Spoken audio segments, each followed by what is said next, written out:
In the quiet, forgotten town of Lunaria, nestled between mist-covered hills, lived a girl named Elara. But Elara wasn't like other children. Every night, as the town slept, shimmering, ethereal wisps of dreams would drift from the windows of her neighbors and find their way to her. They were beautiful, swirling spheres of light, each holding a story, a hope, a fear. Elara would catch them in delicate glass jars, her room slowly turning into a galaxy of captured starlight. She saw a baker dream of creating a loaf of bread that tasted like a summer morning. She saw an old man relive his first love under a sky full of fireworks. She saw a child dream of flying on the back of a friendly dragon. She felt a deep connection to her neighbors, understanding their innermost desires and secret sorrows without ever speaking a word to them. At first, this gift was a source of pure joy. It made the world feel vast and magical. Was the dream of sailing a stormy sea Mr. Henderson's, the retired sailor? Was the dream of painting a masterpiece Mrs. Gables, the quiet librarian?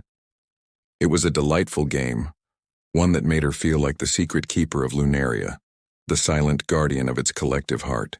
But as Elara grew older, the nature of the dreams began to change. Or perhaps it was she who changed. The weight of so many lives, so many untold stories, started to press down on her. The shimmering lights in her jars no longer felt like captured stars, but like trapped souls. She began to see the darker threads woven into the fabric of these nightly visions. She collected a young woman's recurring nightmare of falling, a desperate cry for stability that went unheard in the waking world. She captured a merchant's anxiety-ridden dream of losing everything, the numbers and debts swirling around him like a vortex. She saw dreams of loneliness, of regret, of opportunities lost and words left unsaid. The joy she once felt was slowly being replaced by a profound, overwhelming sadness. The dreams of her neighbors became her own burdens. When she saw the baker in the street, she didn't just see a man selling bread. She saw his silent fear of failure. When she passed the old man on his porch, she felt the echo of his long-lost love, a bittersweet ache that wasn't hers to carry. The line between her own feelings and the emotions she collected began to blur.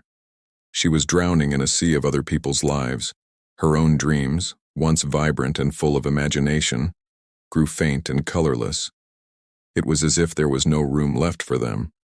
The dreams of an entire town had pushed her own into the shadows, leaving her an empty vessel filled with the hopes and fears of others. Her unique gift had become a devastating curse.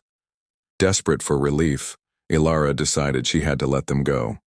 One moonless night, she carried all her jars to the highest hill overlooking Lunaria. Her heart hammered against her ribs, a mix of fear and a sliver of hope. With trembling hands, she opened the first jar. The dream of the dragon-riding child shot out like a comet, streaking across the dark sky before vanishing. One by one, she released them. The baker's dream of the perfect loaf, the sailor's dream of the sea, the artist's dream of a masterpiece. Then came the harder ones. She released the nightmares of falling, the anxieties of debt, the deep aches of loneliness. It was like watching 1,000 silent prayers ascend to the heavens. The sky above Lunaria flickered and danced with the released emotions of its people. With each opened jar, Elara felt a piece of the weight lift from her shoulders.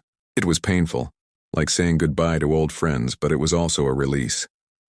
She was letting go of the joy, but also the sorrow. She was letting go of the connection, but also the burden. She was choosing to find her own story again, even if it meant being alone with her own thoughts. As the last dream faded into the pre-dawn light, Elara stood on the empty hill, the silent jars scattered around her feet. For the first time in years, her mind was quiet. It was a stark, almost frightening silence, but within it, there was space. Space for her own thoughts, her own feelings, her own dreams. That night, for the first time since she was a little girl, Elara dreamt a dream that was entirely her own. It wasn't grand or magical. It was a simple, peaceful dream of walking through a field of wildflowers, and it was the most beautiful dream she had ever known. Her gift hadn't been destroyed.